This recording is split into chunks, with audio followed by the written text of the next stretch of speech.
Do you think it's smart to start a business as a couple?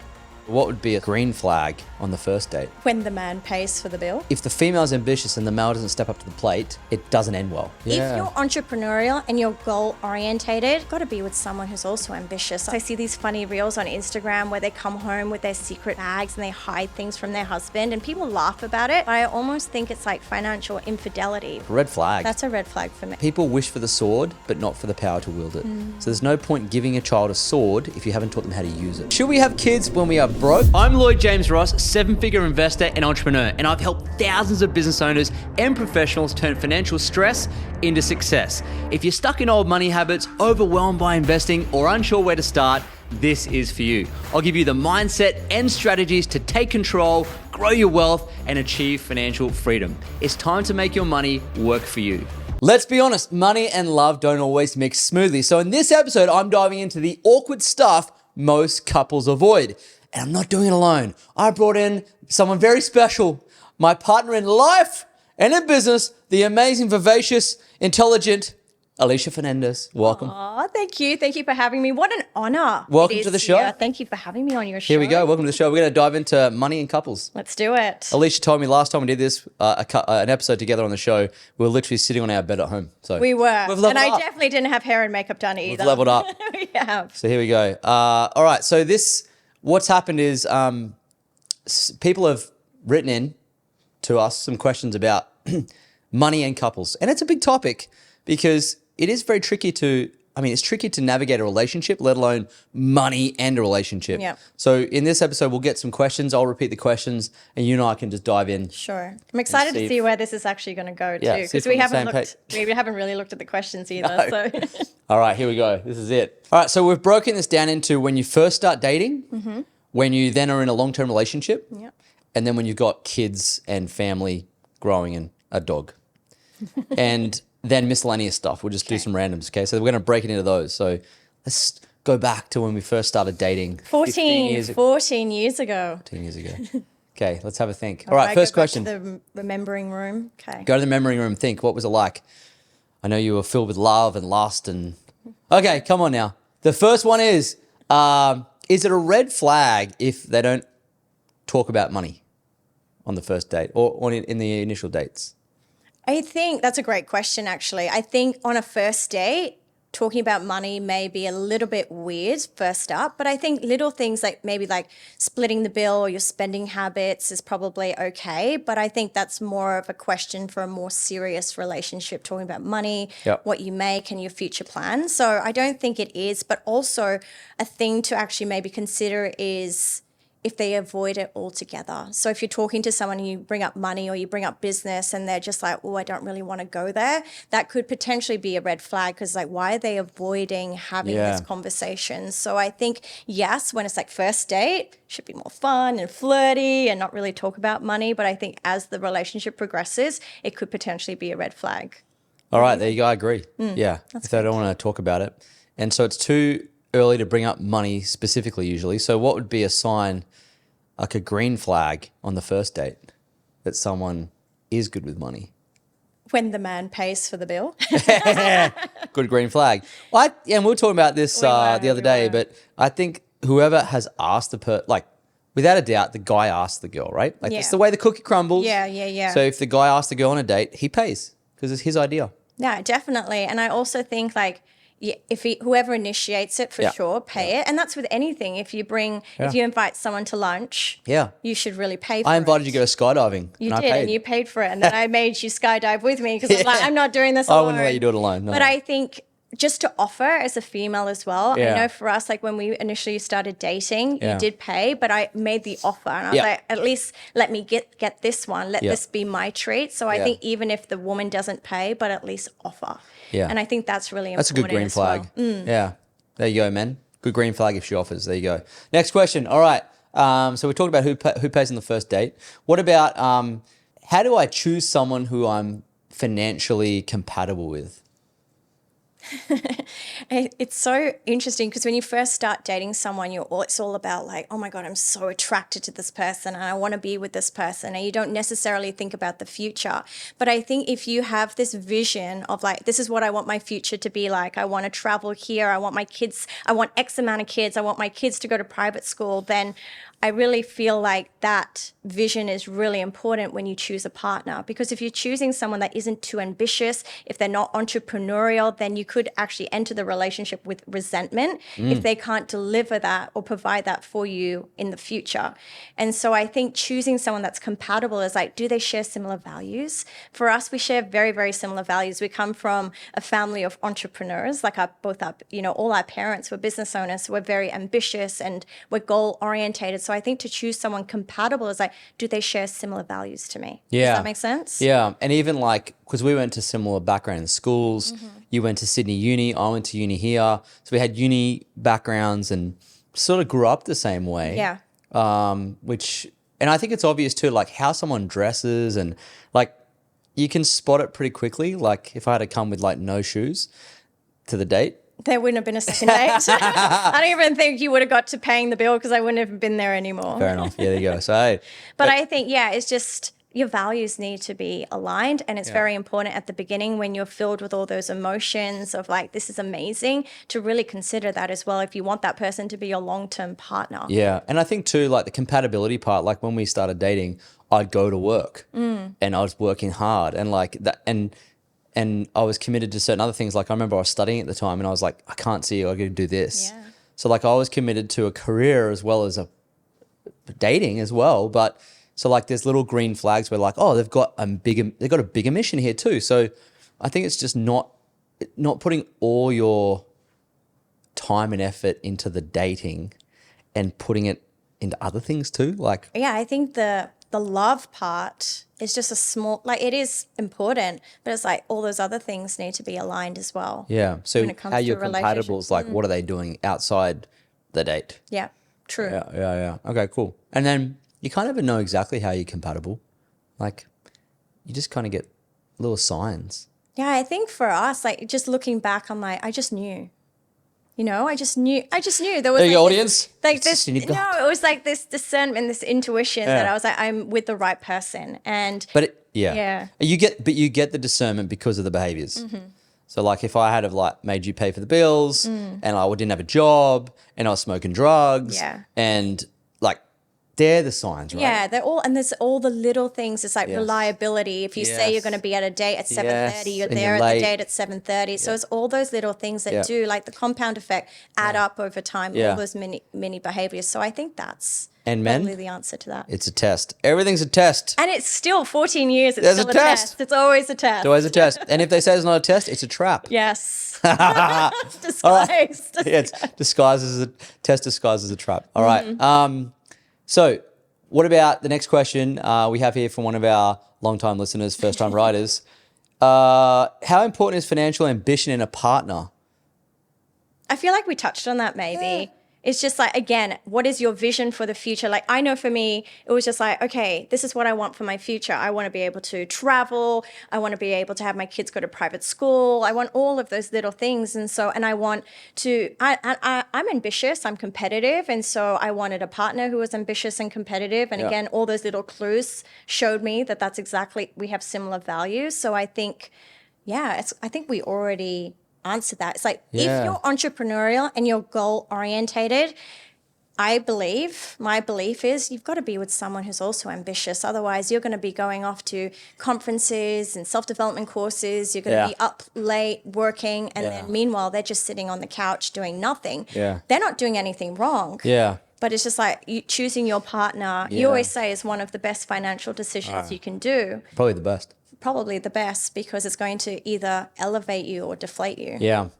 It's interesting though too, because one of the partners has to be ambitious at some point. Yeah. So like we've got friends where the female is the most ambitious, but then what happens is whether it's the female who's ambitious or the male or both, if the female's ambitious and the male doesn't step up to the plate, it doesn't end well. Yeah. And if the male's ambitious and the female's not supportive and encouraging in that sense, it doesn't end well. So like you have to both be on mission. Now, you don't mean you both got to be doing the same work, but you got to be on mission to the vision. And what I've seen is that those where there's a super ambitious partner and one is completely like, I don't care, then it falls apart at some point because they seem to be the one that's dragging the family to the vision and the other one doesn't care. Yeah. So true. And I think us, like the transition for us, it's not like we first started dating and we're like, let's talk goals and visions and build this incredible life together. No, you just gotta have fun. For us, it was like this evolution. We started going to self-development events and then we got set the task. Do you remember where we had to sit down and write our goals for the year and do our vision board? Yeah. And for us at the time, that was really challenging because we had never really spoken about goals and visions. And we're like, maybe we should bring out a bottle of wine and have a glass of wine to loosen up a little bit. And I think that's the first time we're ever like, oh, this is what we want to actually achieve together. Yeah. And that's when we're like, we kind of want similar things as well. So I think that exercise alone for a couple to be like, let's sit down and actually do a joint vision board together, or let's do some goals for the next 6 months or 12 months to actually see if you are quite compatible as well, that you want similar things. And if you don't, it's like, okay, well, this is what I want to achieve. Yeah. And as my partner, because it's a partnership, will you support me to do X, Y, and Z? And if the spouse goes, no, not interested. Yeah. It's like a red flag. That's a red flag for me. Red flag.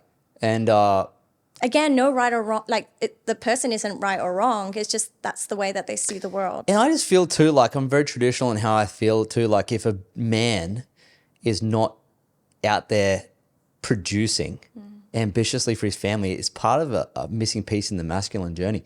Like for God, like it's sexy. Well, yeah. So like in your DNA and makeup and evolution, in evolution, you would want to be attracted to a man that provides future resources. So like you don't have to come in because I didn't have resources. Well, I had ambition and some skills. You had some resources. Valid. You had your Toyota Camry. I had my Toyota Yaris. Yaris, sorry. It was rented. I had no resource. See, when people ask me, did you fall in love with him for his money or love? Love, you fell in love with me for the Toyota Yaris. I was there when you had the Toyota Yaris. But it's what you saw. What you see is the ability to provide future resources. Sure. Yeah. Because that's a survival thing. Like if I'm gonna have a family, if I'm gonna have a baby, will this person be able to put food on the That's what it boils down to. So if you're not ambitious as a man, what the heck? What kind of man? Like it I guess I was lucky because I saw that in my dad. Yeah. You know, super ambitious, but at the same time, it's a nice balance between if you go too ambitious and you're never there, or you go no ambition and you can't make money. Like, so it's a nice sweet spot. It's a tough thing being a man. It's a tough gig. Try being a woman. That's another episode. So this is a juicy question. Should I reveal how much debt I have early on? Oof.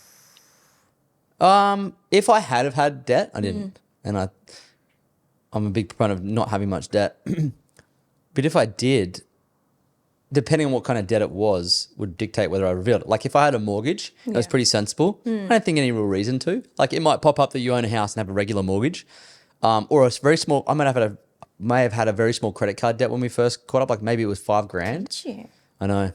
Don't hold it against me. Naughty. Naughty boy. 5,000. But $5,000 credit card. But it's not like I think if it's like $50K or it's affecting your ability to function, then I mean, I've got to tell you, honestly, if you've got that going on, you probably shouldn't be dating. Like, because you're bringing in all this angst and stress and anxiety and poor financial habits into the relationship. Now, the last thing you need is to try and focus on a relationship and get your money sorted and this and that. So I'd say that should you tell them, I think it would be appropriate for them to know if it's going to cause problems. Yeah. Like... And also, they'll find it anyway. No, I totally agree with that. And I also feel like if you feel like this is going to be a long-term relationship with this person, and say it's like a huge student loan debt or it's huge credit card debt, it's almost like sometimes it's like, yes, I do have X, Y, and Z, but I'm being proactive about it, and this is my plan to get out of X, Y, and Z. Because the last thing you ever want in any relationship is for the person to find out about something that you haven't really been super transparent about. So I think it just depends on like, is it just a fling? Are we just going on a couple of dates? Or is like, I actually see myself and this person being together in the future. So don't bring the problem and the solution. And you know what? It's really fun when you're first going out on dates and all you want to do is have fun. So I wouldn't really bring it up. No. Like that's really serious. You know when you'd bring that up? when you're in Sri Lanka, like you and me, and you've drank 10 iced, what were they called? Long Island iced teas. Long Island iced teas, and then you tell Then you have them no. all your But deep then you and have no. darkest Then you have no. secrets. Then you have no. It will come out. It will come. That's what I mean. I think That's when it comes relationship out. advice 101. Go to Sri Lanka and have 10 Long Island iced teas. And that's when we told each other all our secrets. Yeah, we did. That's We right. did. And I got really sunburnt. Okay. Did. Okay. Just quickly, if you're ready to take control of your finances but feel stuck on where to start, I have a solution. My book, Money Buys Happiness, simplifies investing and wealth building with practical steps to help you achieve financial peace. Get your copy via the link in the show notes and let's get your money working for you. Now back to the episode. These are the marriage and long-term partnership questions. So like we've gone on the dates. Now we're like We've done living the, we've done together. the dance. Yeah, living together. Yeah. Like contemplating marriage. This is that phase of the Yeah. relationship, right? Yeah. So we've got a few questions from some viewers. So the first one is, should we merge our bank accounts or keep them separate? Such a good question. And we've done this. So Yes. Not straight away though. not straight away. And we were actually forced to do it in a way, looking back, because I was applying for a visa, de facto visa here in Australia. And so one of the requirements was to prove that we had a joint bank account. And so that's why we set it up back Yeah. then. Who knows how long it would have taken us Well, to set it up. I think the time to set that up is when you move in together. Because when you move in together, you've got joint rent. Yeah. Joint, if you're working, both Yeah, working. yeah. Joint rent, joint costs. And then I think it's appropriate to have a joint account. Say, hey, look, let's commit this each, because that's how we started. We're like, let's commit $100 a week each to No, this but joint that's account. exactly what we did. We had a did. joint account, and then you were working, I was Yeah. working, and then we put X amount of our Yeah. salary into Per week. Our jointy. We called it Yeah, our jointy jointy. account for date nights. Yeah, still called It jointy. first started off with date nights because we'd go out on date nights and Yeah. it'd be like my treat, my treat, my Yeah, treat. yeah. And we're like, actually, let's just put money every single week into this account, and we can Yeah. use that money for date nights. Yeah. And then it just grew and grew and grew. We're like, let's pay our electricity, let's Yeah. pay our groceries, Yeah. let's pay our internet. Yeah. The joint expenses from Yes. this account. But I think what's really important, and I know a lot of couples or people who are married, they have one account only. But for us, we have our joint account, we have jointy, but then we also have our individual Yes. account. So you have your own bank account Yes. and I have my own Yes. bank account. And those bank accounts are like, spend what you want. It's your play account. Well, it There's no keeps- judgments. It keeps you independent. Keeps a level of independence. Yeah, so you have togetherness and a sense of unity Yeah. with the jointy account, but then you still have your independence with your Yeah. individual Yeah. accounts, Yeah. because you don't want to know how much my eyelashes cost. You don't want to know how much I spend on No, the opportunity cost of that is quite substantial. I think, would yeah, cry you- myself to sleep. And that's the thing. And I know for some women, because I see these funny reels on Instagram where they come home with their secret, their secret bags, and they hide things from their Yeah. husband, and people Yeah. laugh about it. But I almost think it's like financial infidelity, because if you're hiding, Financial infidelity. but if you're hiding little things like that, I know people no. laugh at it. How you do one thing, how you do everything. But it's just like, why hide that from your partner? Why hide that from your husband? And so I think when you do have your independent account, your own bank account, go and buy whatever you want from that account. And when I come home, I'm proud of my purchases that I buy. And I know it bores you, but you're like, yes, I love it. I love it. But it's just like, you've got to have your sense of independence. And again, if you're buying your partner birthday gifts as well, you want it to come out of your bank account. There'll be no surprises. And then even to this day, like we'll go out to dinner and I'll be like, my treat, Yeah, and then sometimes- you'll be like, oh, my treat. Like it doesn't come out of the joint account. And that's such a nice feeling, because I'm like, it's still treating me to dinner, even though we've been together for 14 years. Yeah. So I think too, having the joint account, but then also having those independent bank accounts. Yeah. For sure. So have both. Have both. Yeah. And that's when you should have it. Definitely. And must do it for sure. So the trick to it is have individual accounts and the joint account, but never put everything into the joint account. Yeah, for sure. Mm-hmm. Great. All right. Next question is, how do you have money meetings without starting a fight? Well, let me handle it. Let me take this one. Yeah. I have a money meeting every month because I'm the designated treasurer. You are, and you're a great treasurer. And I love when the treasurer goes on a bender too. We went to lunch. We went to lunch for one of our anniversaries, and I had a few too many drinks. And we started ordering And we started cocktails. ordering too many cocktails off the menu. I'm like, don't worry about it. The treasurer's on a bender. And it was really fun. So take the treasurer on a bender. You are. But You are the treasurer. one person has to be the designated treasurer. And once they do that, the other person has to be supportive and encouraging of the money management. Because you don't have to do it, but you have to be involved. Mm-hmm. So like every month that I sit there and I go through the credit card statements for the businesses, I will voice that oh, we need to tighten here. We need to do this. I'm like, where's this subscription coming from? And I ask you for help. Can you find this one? And so you know that I'm doing it every month. You know that I'm on top of it, but you're also interested. Yeah. There's nothing worse that if I sit down and did it, said, oh, this is this, and you just didn't care. You're like, oh yeah, whatever, honey, you've got. I'm like, that's. It's like you I'm don't like care. waiting in the living room. I'm like, okay, what's he going to say when he comes out of the bedroom after he's done the monthly audit? Oh, we've got to rein in the Uber Eats this month. Well, we used to have to do that, but not anymore. Yeah. But yeah, you take control over that. yeah, there has to be a designated and treasurer. I trust you to do that. And like you said, I am supportive. And it's just Yes. like, okay, we need to just tighten up on this or we need to tighten up on that. Yeah, And but you have to be like when the treasurer sits down to do it, it's not an attack. It's an open conversation about, hey, I went through and I found this, this, this, and this. How do you think we can reduce the cost this month? And you just said it. And I think it's really important. Like you always say we and you always say our. So I think conflict tends to happen when it's just like you did this or my money, but business. You always say that. You always say we and our, and I think that's really important too when it comes to discussing finances because it is our money. Okay, so I'm designated treasurer. Once a month, do the audit. Yeah. And if you're doing it and you're not the treasurer, you're sitting next to your spouse in close proximity for them to voice and sound things off you. Because sometimes I actually just ask you things to get your input, sound things out, figure out if we're on the same page. I'm looking for signals of like, hey, we have this. What do you? I'm seeking some feedback on what you feel about it. And and when you're when you're doing the monthly audit, I'm also looking at my individual account as well. Didn't know Because that. you've always told us to go on a date with your money once a month. And so I always check in once a month too. It's like, did I subscribe to something that I've forgotten about? So it's just like, it's always a reminder for me to check my individual account as well. There you go. There you go, ladies. Yeah. Or non-treasurers. Do your little audit at the same time. Okay, that's a good one. Does that make sense? That's good. Next question. Should couples invest together or keep it solo? Again, we do both. So we We do actually. have a joint, which you look after. I don't have any of my solo. No, I do though. I know you do. There's your investments and then our investments. I have nothing. But the reason why, and I think it's an important topic to talk about as well, is the money archetypes, right? So your money archetypes, many people may not know, but it's just like your money personalities. And this is just how you have the 5 love languages, understanding how you receive love. Again, you've got your money personalities, and we learnt that I'm actually a spender. That is my money archetype. I love to spend money on myself and other people, and you tend to be more of a hoarder, right? And so the reason why I typically have my own investment is because you were teaching me how to be both a spender but also an investor.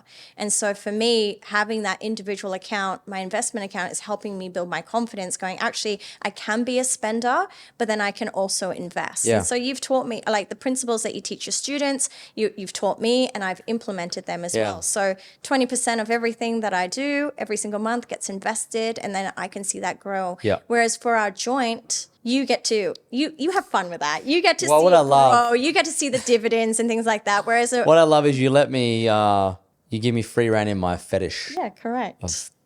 Compounding capital. That's right. 'Cause Share I market. know you. That's your passion. That's my passion.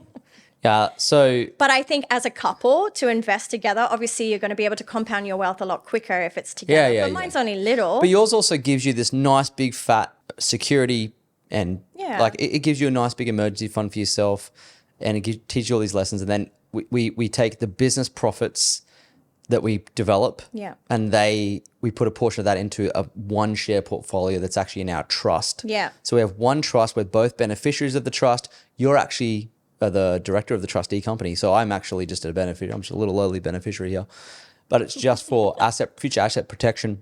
We could go into a whole episode on that, but I help you in steerage of the capital, and so that's invested, and it's invested to build wealth for the future, which would be to effectively either build passive income for retirement or just build wealth so that we have choices. But I think what's also really important is, yes, you're the treasurer, and I let you, have full reign of whatever you want to do. She lets me. Because it's our money, joint money. But you also take time to be like, okay, this is what the portfolio is doing here. This is what we have invested here. This is what we're doing here. And I think that's really important too, because I feel involved and I'm like, okay, I actually know what's going on there, but you can handle all of it. Because to be honest with you, I'm not very interested in that. But I'm like, at least you are. I know, it's like when you say, here's the dresses that I bought. I'm like, yeah. And they're like, here's the stocks that we bought. Oh, yeah. But you take the time out to be like, this is what it's actually doing right now. Yeah, so you can see where it's allocated, how much is there. So you get an idea and a snapshot of where we're at. So that you feel like you know at all times what's there. Because also, if you put the login details, something happens to me, you need to be able to go in there and know what to do. But I think financial education in that area makes a lot of sense. So I understand the power of investing in the share market. Right? Some others may be like, oh, I want to go down the property route or I want to go down this. But I've seen it, through all your teachings and through your books and things like that. I'm like, I understand the power. So that's why I'm like, okay, I'm okay for our money to go there because I know it's going to yield the best results. So I think that's really important too. It's just like there's a method behind your madness. Yeah. And also as a guy, like if you or girl, whoever's doing the investing, you got to remember it is the joint money. So it's like, how would I approach this deployment of this capital because knowing it's for security and safety of our family. So I don't swing for crypto stuff. I don't do dumb things with it. Very intelligent. It's thoughtful. It's a lot of time and effort into it because it's a little nest egg that you got to grow. So, yeah. So I'd say, invest together and then female has a side thing. Pretty much. Okay. I need my own side thing. This is the conclusion for the money archetypes reel. Yeah, so that's why it's really important to really understand your partner, understand, okay, you're a hoarder, you're an avoider, you're a spender, you're a money monk, no right or wrong, but that's just how you see the world. And I think in terms of like understanding money conflict, resolving money conflict, just understanding each other's money archetypes is super important. Okay, so this is another great question. Do you think it's smart to start a business as a couple? No, yes. Obviously you're going to have to say yes. No, but I think it is. Like, I reckon it's the best thing you can do as a couple. Like, if one's running a business and the other's not involved in it, it doesn't work. Like, I think starting a business is the best thing you can do. I think it's the best thing we've done. 1,000%, because it's been able to unlock so much. It's been able to unlock, like, I understand some of, your strengths and you understand my strengths and we understand your weaknesses and my weaknesses. And that ripples into all areas of our life. Like, we just understand, like, certain things. Yeah. And so, but it took a little bit of time. Always does, though. No, but, like, it took conflict. Yeah. So like I'm a high D personality type. Which is what? I'm so someone who like is high urgency. Like I want it done now. Let's move. And you're more stability, high S type. So you like to think about things before you execute. That's right. And you know how long it took me to figure that out, that no one's exactly like me? Yeah. The heck? Yeah, see? And so that, and I'm like, and you're just like, hang on. And also I like to talk and do presentations, and you don't like to do that. You like to do the more like, put the presentation together. Yeah, you like to do all the behind the scenes and all the little details. Yes, the detailed stuff. And that took me ages to work out too.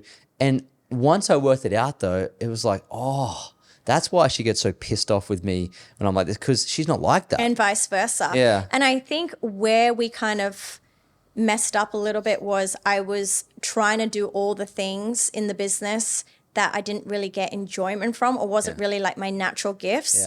Yeah. Speaking, like, I'll do it, but I don't necessarily love doing it. Yeah. And then we realized one day, it's like, why? Why don't you just like double down on all the great things that you're good at? Yeah. And you do all the great things that you're good at, and then we thrive. Yeah, it's like when I try and do design stuff, it's just it's a dog's breakfast. And it's painful to watch. Yeah, it's painful to do. It's painful to watch. But that's the thing. Delegate so it's just like, should couples start a business together? Yes. But for us, fortunately, we fell into business accidentally through network marketing. So there wasn't high risk. We didn't have to take out a huge loan from the bank account. So we didn't have that massive stress, financial stress of starting a business from scratch. We were able to like plug and play. Build it from the bottom up. Build it from grow together. Grow together. And I think that's the most important thing. Like just going to all the events together, going through the challenges together, winning together. Like, it's so sexy to win together. It's fun, yeah. And so I think definitely start a business together, because not only can you make extra income from it, but you just learn and grow together. And you know what? Prior to starting a business together, we would go out on date night and probably just have like cappuccino level styled conversation. You know, it wouldn't be like, we wouldn't talk about Well, goals. you talk about your work and the people you work with, and I'll talk about the people I work with.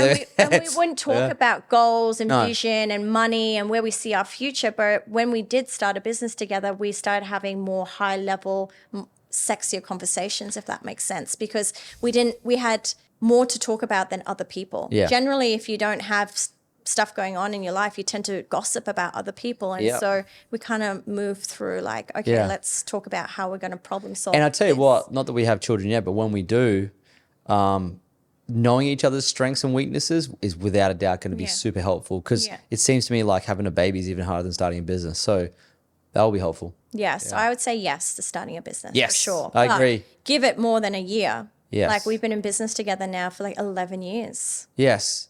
And we're still learning. And the same business, the same, just together in it. Not one does one business, one does the other. No. Choose one business and both go all in. Yeah, with your powers combined, Yes. great things can happen. With our powers combined. All right, that's a good one. All right, speaking of babies and kids and family, this question is, should we have kids when we are broke or wait until we build wealth? Well, some people don't really have a choice because. No, they don't. But ideally, you would want to have some, an emergency fund set up, because when people are under financial stress, it can put such a strain on a relationship and a marriage, and then let alone a third. Well, I can't really talk because we don't have kids yet, but I could only imagine the stress that it would be added into the family dynamics based on like, we don't have enough money to do X, Y, and Z, or then the wife has to decide whether she stays at home or puts the baby into daycare. And so all those added stresses and decisions that would be alleviated if there was Some wealth. Yeah. And so if it can be that you can be like, okay, we're going to plan for this and have a little bit of a nest egg set up for when the baby comes, that would definitely be helpful. Yeah. That would probably be my answer. That was always my intention. Yeah. So like, and I think we shared that too. We definitely did, because we didn't speak about it when we got married. Like, we got time and well, and like shit, time went really fast. We have time, but I always felt like I wanted some level of financial independence, because I felt like it would make things more enjoyable, more fun, easier. Yeah. Like, if you're financially independent, you can work from home, you can go on family holiday. Like, it seemed to be a better choice than having kids with no money. Yeah. So I was like, well, if I could choose between the two, I'll have money and kids. So we went that way. We went money first, kids after. Yeah, now we've set up our life that we can Now we're both focusing- stay at home. Yeah. So stand by for the episode. You see a child here. That'd be good. So that's the next phase. But yeah, I think it looks easier, right? And so that's the plan. But at the same time too, I'll caveat this, like you can still, my dad did both, your parents did both. Yeah. We got lots of friends that have done both, where they've had babies with not money and they've made money. Yeah. It's a personal choice, isn't it? Yeah. So there you go. Can be done either way. What would we do when we have a baby to set the baby up financially, or set the child With up a financially? future little Ross. With a great financial future. Now, because I've coached a lot of people around finances for a long time, those with young babies or those having babies or have children, some of the things that are important are to be on the same page financially with your partner, which we've discussed, okay? But at the same time, one of the things you can do, there's two big things. One is to set them up, and the second is to educate them. Because people wish for the sword, but not for the power to wield it. So there's no point giving a child a sword if you haven't taught them how to use it. And that tends to happen a lot with trust fund kids and entitlement and so forth. So how I would picture this happening for us with a baby would be, the setup phase would be this. If you lock away $7,000 on the day they're born into some sort of high, regular growth global index fund, and leave it there until the age of 65, that literally covers their retirement. And you don't have to add a single dollar to it, subject to the returns that we've had in the last 80 years. So that's a very simple way of actually kicking things off. So when they're born, $7,000, index fund, separate account, don't touch it to the 65. Doesn't exist, not there. And then bang. So like, that's the simplest way to set someone up, so to speak, right? Now, I'm not suggesting they have to get it at 65. They might pull it out at 40 and buy a house, whatever they want to do. But that's the first step. The second part is like this education part. So as I understand it, children do what you do, not do what you say. For sure. So part of that process would be making sure our behavior with our money and finances is commensurate with how we would like them to act. So they have to see us work and set goals and set aside money. And I'd talk to them about stocks and property and take them to auctions like my dad took me to the auctions. I would sit with them and show them a portfolio. As soon as they're 18, they'd have their own share portfolio. They'd understand how to invest. They'd be buying, perhaps, we haven't discussed it yet, but perhaps if they want to get a car, we provide half, they provide half. There's always got to be some skin in the game from them, some effort. Otherwise, I don't appreciate anything. So I wouldn't want to be in a position to give them everything because that also turns out very poorly. There's going to be a sweet spot there, but as you're doing it with them, they're being educated at the same time. You're saying, here's why we're doing this. Now, that didn't exactly happen to me, so to speak, and it certainly probably didn't happen to you either. So we get to learn from that and say, hey, here's how we want to do it. But don't they say that? Like every generation should get better and better my and dad better. And so it's just that, like these are the lessons that we wish we got taught. Yeah. And then we can take it on to the next generation. Yeah. How fun is that though? That's fun. That's and cool. you have this little prodigy that you're going to raise. Some flipping ninja that we get to train up. They'll probably be like, I'm not interested in this at all. Yeah, that's true though too. Like Yeah. a lot of couples that I talk to with kids and they really want to, they care obviously more about their kids than themselves when it comes to finances. And so I often say to them, hey, do you first. Yeah. And let them model but that's you. with everything. That's Yeah. even like with a health journey. Totally. It's just like if you want your partner to get in shape, well, you get in shape right. first and then your partner will follow. So I truly believe it's the same as your kids. Yes. Like you said, your kids will Yeah. do what you do, not what you say. Yeah, I had this prospective client once and he was always at me in the disses years ago. Lloyd, I need you to teach my son. I need you to teach my son. Meanwhile, he's not doing it. Yeah. I'm like, your son's going to model you. Like, why don't you educate yourself and then turn around and educate him? Like, they're trying to palm off the responsibility of financial education to others. Yeah. But I think if you want to do that, do it in books, do it in podcasts, do it in like, hey, listen to this. Hey, listen to that. Like, hey, come with me here. Because your belief and your conviction will change when you're doing it yourself. Because you're like, I can see it with my own eyes. You can teach it better too. Yeah. Yeah. So I would say, don't be surprised if your kids don't care about money until they're like 24. Because like, you try and teach them stocks. Mom, I don't care about that. I've seen it. Oh, that's not, I care. Kids always don't care about, I didn't really care about money until I was like maybe, I guess you could say, I was a tender age of 11. But I think just even having the conversation in the household and not having it as a taboo subject is probably a great first step. Definitely. Yeah. Yep.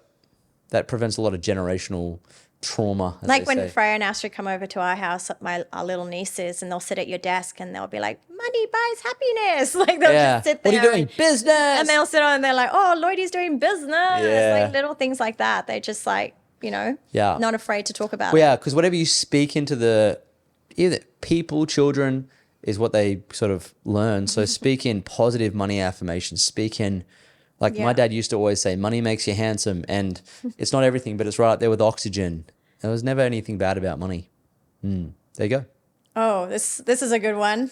Hey, you read it. What's the worst financial habit your partner has? I can answer my own. What's yours? I just love to buy little trinkets and novel things do from like like to buy novel Temu and things. Shein, and whenever I go to it's the nice shopping though. center, like that's probably mine. It's something endearing that I've enjoyed though. Like when there's something novel, if there's something novel and trinkety, Alicia's buying it. Yeah. And I think it's so cute because she comes home and she's so excited about it. And I just like that. It's a nice thing. So I don't think I think everyone's going to have their quirks. I know it brings you so much joy and it's fun. And I just wouldn't want to get in the way. I don't think it's bad. But I think for you, your hoarder tendency, you like to hoard is like you'll wear your T-shirts until there's like a hole in it, or you'll wear your shoes until there's a hole in it. And me being the spender, I love to buy things. So then I'll go out and I'll buy you the new shirt, or I'll buy you the new pair of it works shoes. well. So I think it's not really a bad financial habit, but I just find things frivolous. Like I think gift giving is like, it's my down. Gift giving to me is just like, and again, waste. going back to like the money archetypes and the money personalities and the five love languages, like understanding that I do love giving gifts. Yeah. And so again, like understanding your partner, being like, again, no right or wrong, but you don't enjoy giving gifts. Yeah. You prefer more quality time and providing value. Yeah. And just going, okay, that's what I love about you. yeah. And so, I wouldn't say you have any weird, luckily, fortunately, no gambling in the family or anything like that. No, I think it's fairly sensible. We both lean one way, so I can be a little bit too hoardy sometimes. You can be a little bit spendy sometimes. spendy. So is staying on there, I think, and I can be for sure. But I feel like the monthly audits that you do, that helps, keep that balance as well. So it's just like those check-ins. Yeah. We're not perfect. It's just like those monthly check-ins. Okay, let's rein it in here. Or actually, we have a bit of surplus here. Let's spend it. And things like that. So that's the fun part. Trying to take a little bit from each other.